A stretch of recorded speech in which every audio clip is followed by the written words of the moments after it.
We told you about the millions of cicadas set to make the return after 17 years. Well, they're here, emerging in many areas throughout the area.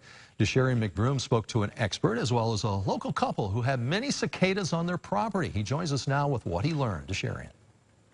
Now that warmer temperatures have arrived, so have millions of little insects that only come to visit every other decade.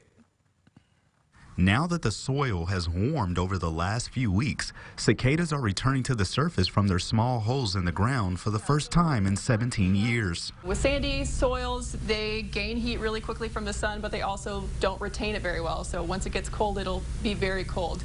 So areas with sandy soil, we might see decreased number if they've been damaged from that cold frost in the snow, but it could just be that they're coming out a little bit later. Flynn says darker and richer soil areas are common places for cicadas to call home over the next few weeks.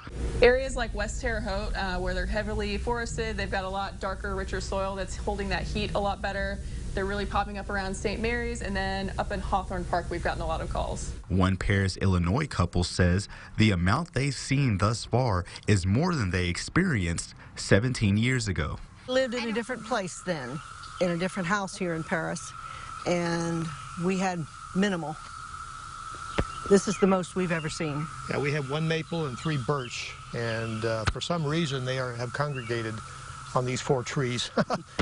And it's just, we have other trees all around us. George Wimsett says he has noticed a noise they make for most of the day, but once the sun starts to set, the noise disappears. Last 5 days, it's becoming more and more pronounced.